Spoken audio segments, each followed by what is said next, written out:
Z sodelavci za mizo so tudi Jadranka Vesel iz 4. skupine civilne družbe, Simon Brežan iz 4. skupina civilne družbe, na desni je podpredsednik stranke Združena levica Demokratična stranka dela in drugi podpredsednik stranke Aleksander Županek in seveda Gregor Kaplan. Mi vam bomo v zgoščeni obliki povedali glavne točke našega volilnega programa, ki smo ga najavili že januarja na tiskovni konferenci, in jaz imam nalogo, da nekaj povem iz področja gospodarstva in javnih financ. Ostali kolegi bojo povedali pa nekaj o drugih poglavjih. Na vsak način želimo sodelovati pri tistih procesih v naši državi, ki terjajo korenite spremembe, ko gre za upravljanje družbenega skupnega premoženja.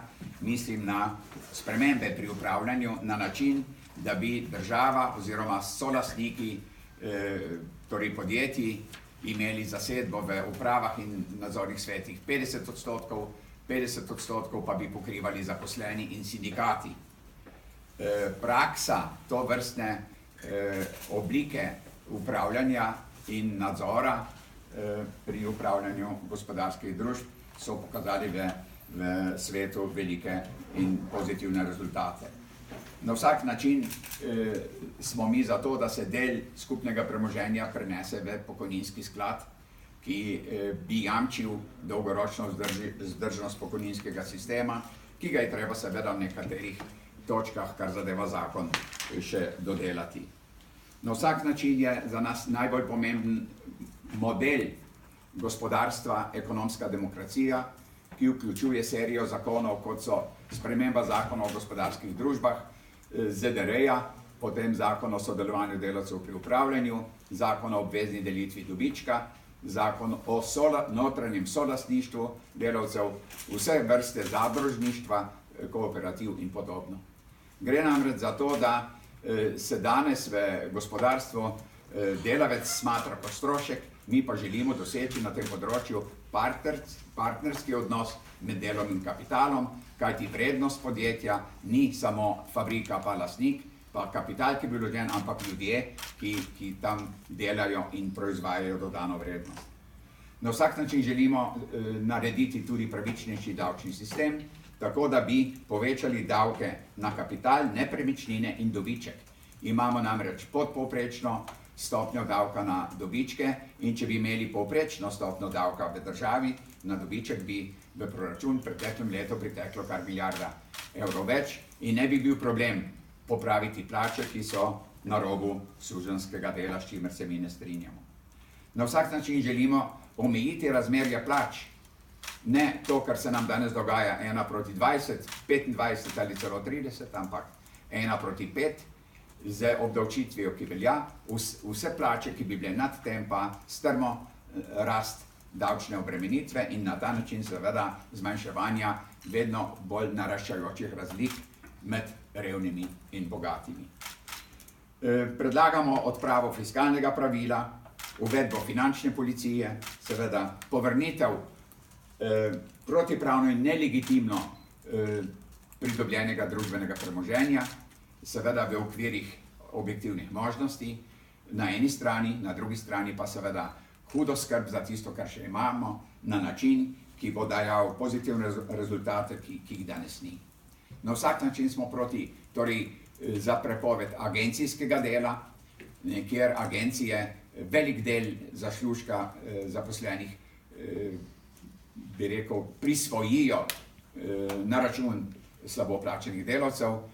Imamo zavode za zaposlovanje in za posredništvo pri iskanju zaposlitev in delavcev, zato ne potrebujemo agencij, ki izkoriščajo to za velike dobičke na račun zaposlenih, ki živijo človeka nevredno življenje in delajo skoraj da samo za kruh in vodo, ob tem, da bojo imeli seveda pokojnino pod pragom revščine. Zato smo mi za oblikovanje najnižje plače za prvi tarifni razred, za poln delovnik v takem obsegu, da bo tudi pokojnina za polno delovno dobo vsaj evro nad pragom revščine.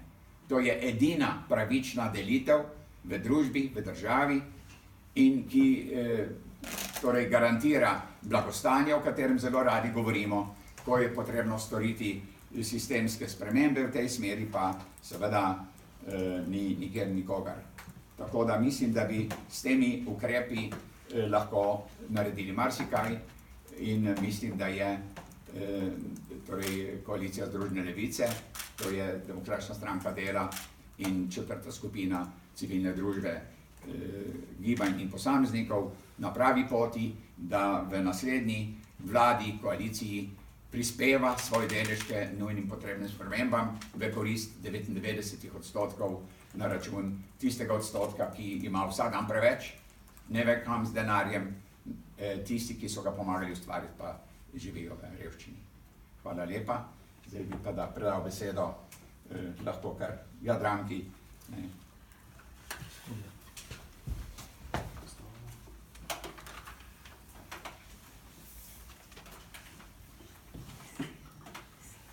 Ki bo povedala nekaj o v poglavju v okolju, prostor in infrastruktura.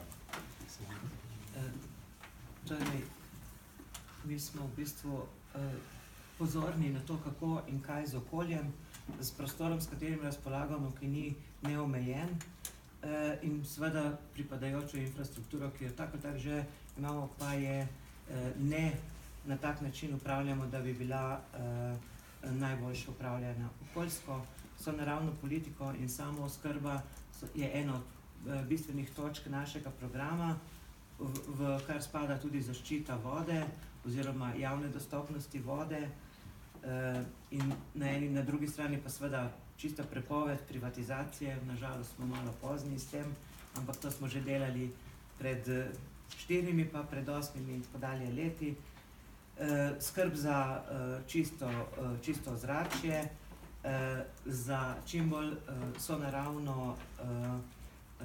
sonaravno kmetovanje, za uvedbo takih okoljskih dajatev, ki bodo zagotavljale dobro gospodarjenje z tistim, s čemer razpolagamo, torej pomeni zrak, voda, zemlja, vse ostale stvari. Tukaj je treba seveda poudariti, da smo ena tistih recimo političnih sil, ki se zavzema za ničelno stopnjo odpadkov, če rečem zero waste, boste še hitreje razumeli, ker očitno smo šli malo v to smer. Seveda je tu nujno potrebno ozaveščanje ljudi, ki že sicer teče in veste tudi dobro, da nekatere stvari že funkcionirajo v tem smislu. Mislim, da bi morali tukaj okrepiti ozaveščanje predvsem, tudi zaradi tega, ker pač nimamo neomejenih virov. Tukaj je pomembno, da omenimo, da smo eden od tistih, ki razmišljajo o energetski samooskrbnosti, da smo tisti, ki pravijo, da morajo infrastrukturni objekti ostati v javni oziroma v bistvu javni lasti in dobri upravi, kjer imajo vpliv tudi ljudje. Čisto zaradi tega, ker je samo na ta način možno zagotoviti javno dostopnost v realnih razmerah. Mislim, da moramo hkrati tudi poudariti, da je nujno potreben v tem tudi inšpekcijski nadzor, čeprav je verjetno ozaveščanje tisto, ki bo odprlo tudi inšpekciji vpogled na tak način, da bo lahko reagirala. Seveda je tukaj pomemben tudi davčni sistem, ki bo vse te načine omogočal in odpiral in hkrati na nek način sankcijski sistem, ki bo v bistvu te spremembe spremljal. Jaz vam ne bom seveda govorila vsega in natančno, mi smo dosti boljše razdelali poglavje in dosti širše. Če vas bi še kaj zanimalo, bi verjetno bilo dobro, da nas kaj še povprašate. Sicer bomo pa javno spregovorili o vseh teh zadevah še v času kampanje.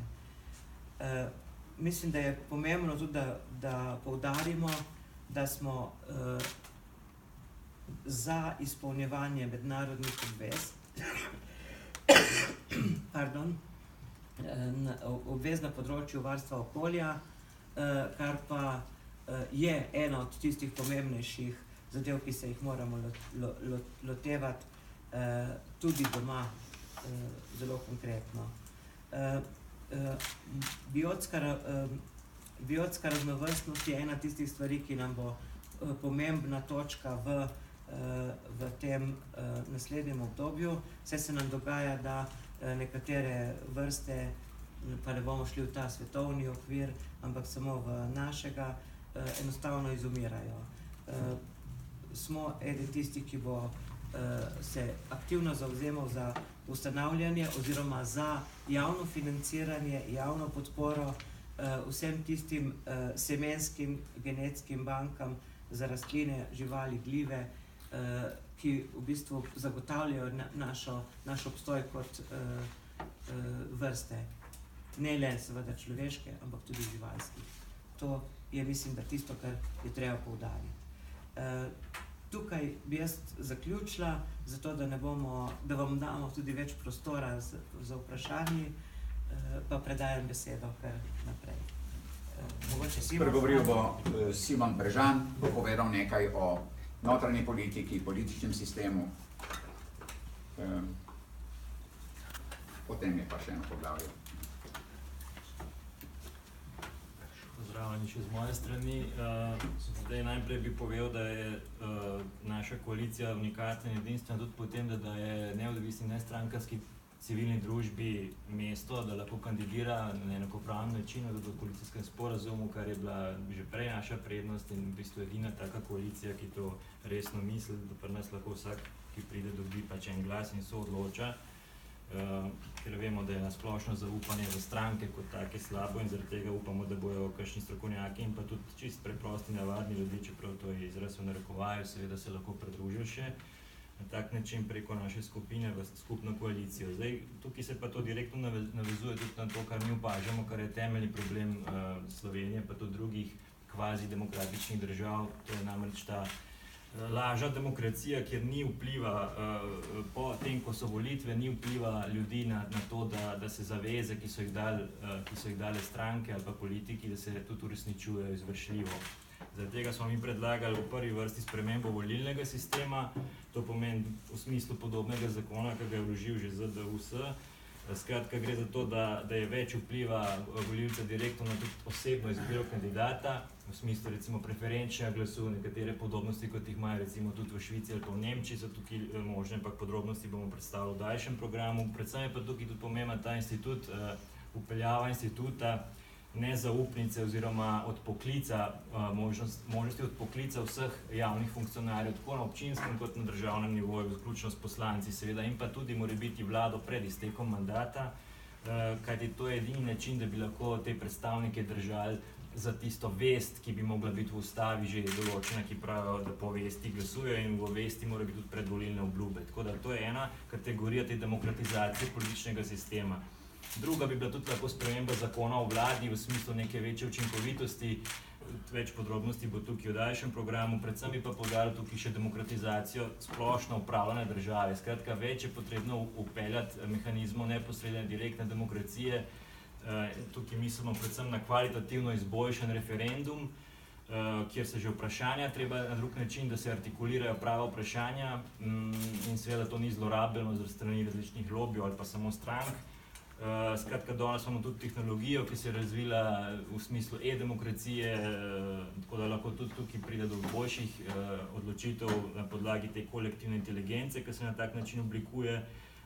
Potem so tukaj tudi na nivoju finančnega oziroma participativni proračuni, tudi podobno lahko spada po to demokratizacijo, kjer bi več občani, pa tudi na državnem nivoju lahko za določen del proračuna tudi odločali.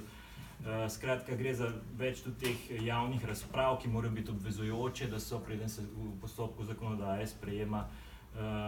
Pa tudi tukaj spada mogoče pod ta politični sistem ustanovitev pokrajin, ki so že ne vem koliko časa bile obljubljene, pa nikoli izvršeno zares.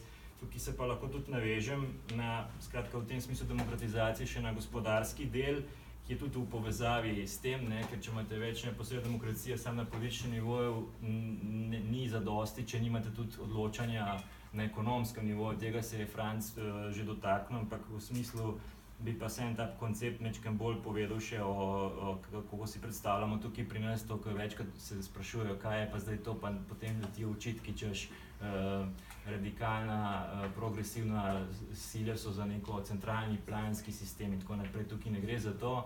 Skratka, mi nismo ne za centralno planski sistem, kot je v teh neuspešnih realsocializmih bil, niti pa za ta sedanji model neoliberalnega prostega trga, temveč smo za demokratično koordinirano gospodarstvo, hkrati z tem temeljem odrasti degrowth paradigme, ker imamo pač omejene resurse planeta. To pomeni, da v bistvu skupnost soodloča, ker imamo danes tudi možnost interneta, v bistvu tudi to internetno planiranje, lahko že na nivoju potreb, celotna skupnost soodloča in potem se na podlagi tega tudi proizvaja in tudi distribuira oziroma deli dobrine resurse in na tak način imate to, recimo temu neko tretjo alternativno pot, ki jo do zdaj nihče ni zares izvedel in jo resno mislil. Tako da v tem smislu na področju gospodarstva se to tudi navezuje.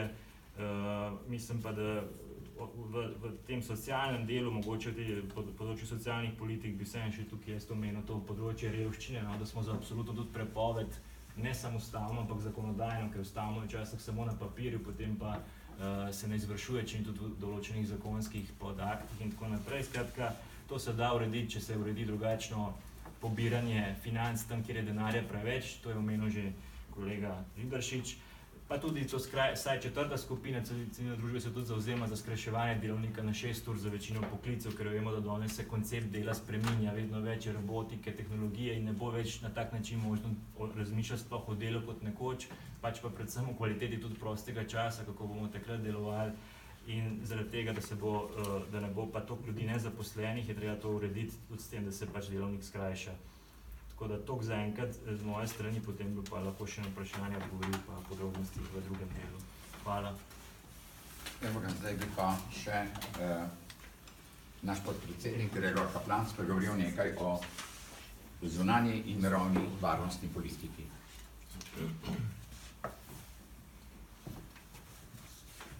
Nekaj na kratko še o zunanji in mirovno-varnostni politiki. Naš program seveda obsega bistveno več točk, kot jih bom lahko danes tukaj izpostavil, zato bom v bistvu v tem prvem delu izpostavil zgolj 4 točke, v programu jih je preko 10, pa bi mogoče začel kar najprej, da vam jih naštejem. To je takojšnji izstop iz NATO, ki nas sili v vojno, v kateri ne bo zmagovalca. Potrebno je prizadevanje za demokratizacijo upravljanja Evropske unije in pa seveda zaščita suverenosti držav v okviru Evropske unije, to sta 2 točki, in pa mogoče še 4, ki smo jo že izpostavili, se pravi izterjava reparacijskega dolga od Zvezne republike Nemčije. Če se vrnim na tisto prvo izhodiščno, se pravi takošnji izstop iz NATO, ki nas dejansko sili v vojno, vidite situacijo, ki je nastala z zastrupitvijo tako domnevnega ruskega agenta. Tukaj seveda ne moremo mi sodelovati na tak način, da bi podpirali te zadeve. Res, da smo članica NATO, vendar je tukaj potrebno izraziti premislek, kako naprej. Vsi poznamo paradigmo o topovih in maslu, pa vendar mislim, da je potrebno na tej točki, da Slovenija ostane tisto, kar dejansko mora biti, se pravi, da skrbi za miroljubno politiko, ne pa da je satelit, ki po tako ali drugačno zastavo podpira vojne. Ne nazadnje, iz tega naslova smo že v nedavni preteklosti dobili reko beguncev v Slovenijo, s katero smo se potem morali soočiti in seveda to za nas ni bilo dobro. Naslednja zadeva, ki jo bomo vsekakor morali urediti, živimo v evropski družini, kjer pa je upravljanje Evropske unije pod velikim vprašanjem.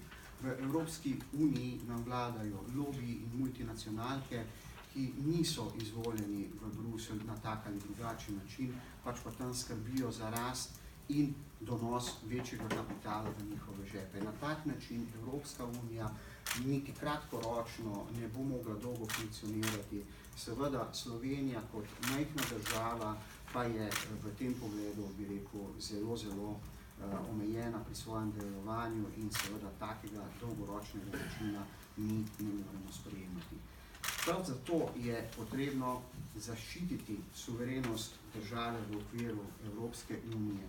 Tukaj je seveda potrebno se zavedati v prvi vrsti, da smo poleg tega, da smo člani naše evropske družine, kot ji radi rečemo, tudi Slovenci v prvi vrsti.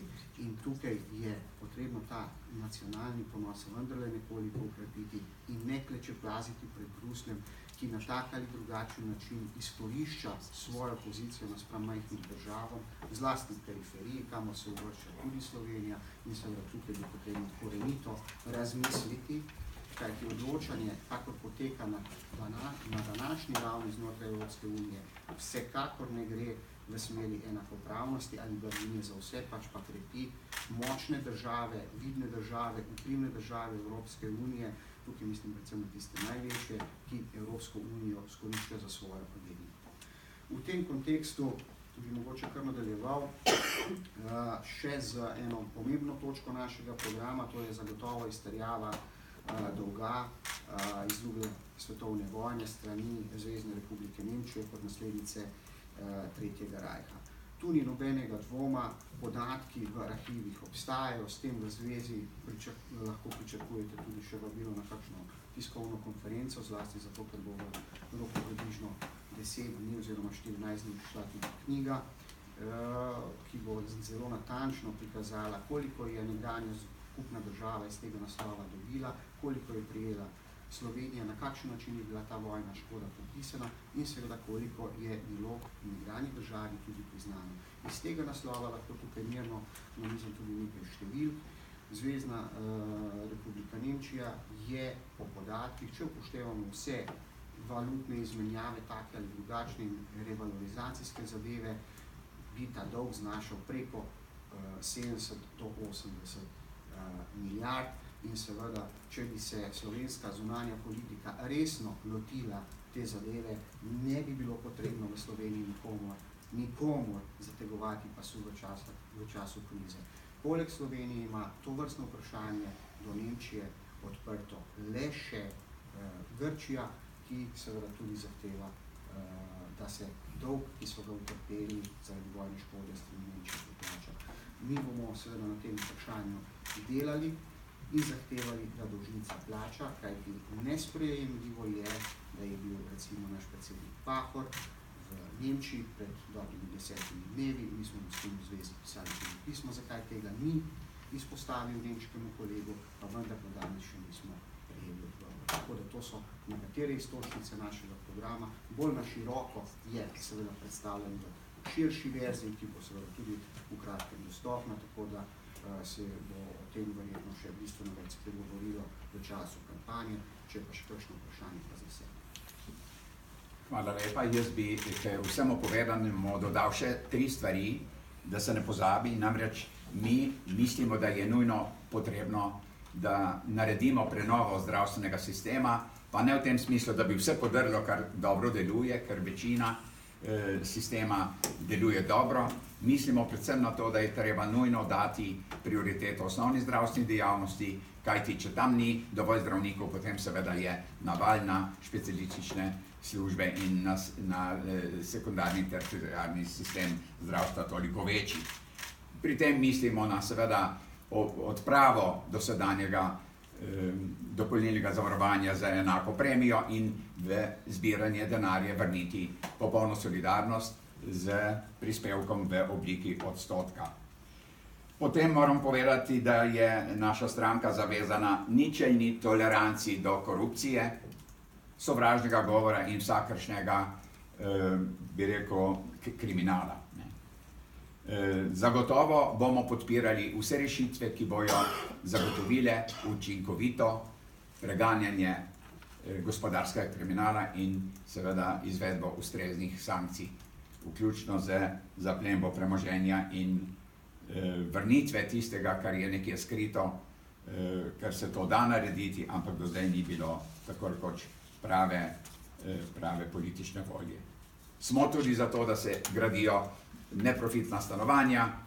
Vemo, da imamo na 10 tisoče iskalcev stanovanja, gradi se pa nekajkrat manj, kot se je gradilo pred krizo oziroma v prejšnjih časih. vključno s tem, da je propadel tako zvani stanovanjski sklad države, republike in zaradi tega imamo hude težave pri iskanju življenjskega prostora mladih ljudi, ki zaradi tega ne morejo organizirati družine in seveda potomstva, kar potem sproža verižno reakcijo tudi v smislu ugašanja prebivalstva in seveda primanjkovanja v perspektivi delovne sile.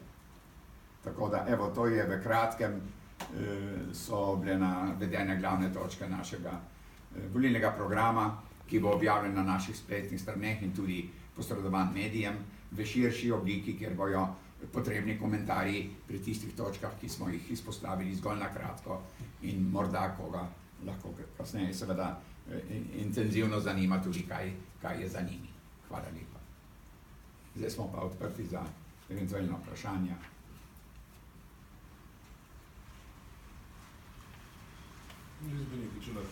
Prosim.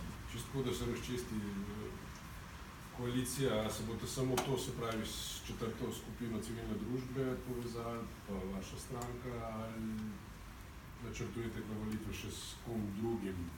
Vemo, da ste pred tem imeli tudi nekaj pogovore z Vebrom, pa me zanima v tej smeri. Še kakšna druga stranka gre v koalicijo? Moram povedati, da smo Združena levica, Demokratična stranka dela in četrta skupina Združene levice, ki zajema gibanja, civilna gibanja, civilno družbo in posameznike, ostali zavezani združevanju vseh tistih sil, ki želijo v tej državi nekaj storiti, da bi prišlo do nujnih sprememb na vseh področjih, ki smo jih našteli. Žal se številna pogajanja oziroma pogovori niso končala z širitvijo koalicije, moram pa povedati, da je še zmeraj čas. In mi smo še naprej odprti za sodelovanje z vsemi, ki bi seveda, s katerimi bi lahko zaključili, da imamo, kolikor se le da, podobne poglede na potrebne spremembe, razvoj dogodkov in seveda tudi na program, ki je pred nami. Tako da, kar zadeva slogo, moram reči, da smo mi že imeli pogovore z Jankom Vebrom, vendar so potem zastali zaradi odločitve, da ustanovi stranko. Zdaj je stranka ustanovljena, če bo torej prišlo do ponovnih pogovorov, mi smo za sodelovanje še vedno odprti, jasno pa, da ne bi mogli odstopiti od glavnih zavez našega programa, ki zadeva antiparadigmo neoliberalizmu, se pravi družbeno odgovorno gospodarstvo, socialno-tržni model, ki zagotavlja na eni strani razvoj, na drugi strani pa solidno preživetje vseh, seveda zmanjševanje razlik in seveda vzeti tam, kjer je, in dati tam in tistim, ki so povzročili, da je bogatstvo nastalo in so pri delitvi, bi rekel, bili izločeni. Morda solidarnostjo ste se tudi kaj pogovarjali? Kako? Solidarnostjo ste se tudi kaj pogovarjali? Mi smo se pogovarjali tudi s solidarnostjo, ampak kljub temu, da smo dejansko uskladili program in sporazum, so kar naenkrat se odločili, da grejo na volitve sami. Mi ne želimo ugibati zakaj, mi nismo dali v tem smislu nobenega povoda, lahko pa rečem, da je očitno nekatere manjše stranke razmišljajo predvsem o tistem procentu, s katerim bi prišli do določenih sredstev za preživetje ozke skupine vodstva, ne da bi imeli resen namen sodelovati pri upravljanju države, ki je zdaj slabo in ga je treba spraviti na nivo, ki bo dajal potrebne družbene rezultate v korist vseh. Ja, izvoli. Sam, če lahko nekaj dodam, Sem več, če lahko dodam.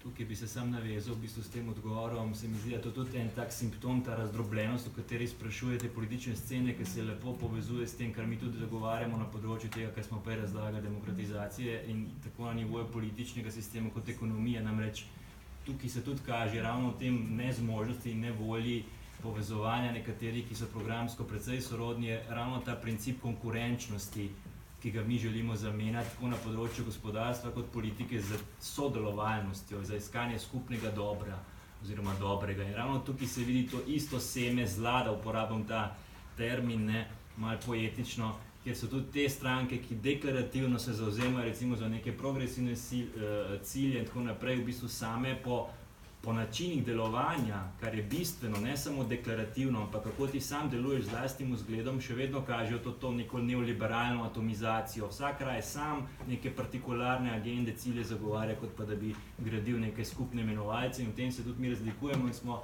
naredili vse in bomo še, da bi poskušali povezati vse progresivne sile v Sloveniji, ampak se pravi, tukaj je vedno več partnerjev oziroma več odgovornih, moraš imeti tudi tazga sogovornika. Je pa tukaj za poudariti to, da je skratka naša temeljna, v bistvu neka rdeča nit, če pogledamo skozi vse različne točke programa, je ravno to poudarjati namesto principa konkurence, tekmovanja preko trupel in tako naprej, preko žrtve so pa ljudje in planet in živa bitja, poudarjamo koncept sodelovanja, kar je pa zelo težko prebiti ta let, ne, ker je družba ves čas toliko časa programirala, da se tako izrazim, mentaliteto ljudi preko vseh ekonomskih in drugih odnosov, da se zdaj tako težko iz tega nekdo izvleče. Tako da, mogoče bi pa samo programski točk 2 še, ker smo mislim, da pozabili poudariti, to so pa tudi boj proti davčnim oazam, to je nujno poudariti, tukaj je treba tudi na mednarodnem in evropskem nivoju veliko bolj proaktivno, da se Slovenija vključi v to, kajti tukaj izgubljamo to, da bi samo s tem lahko rešili vse probleme,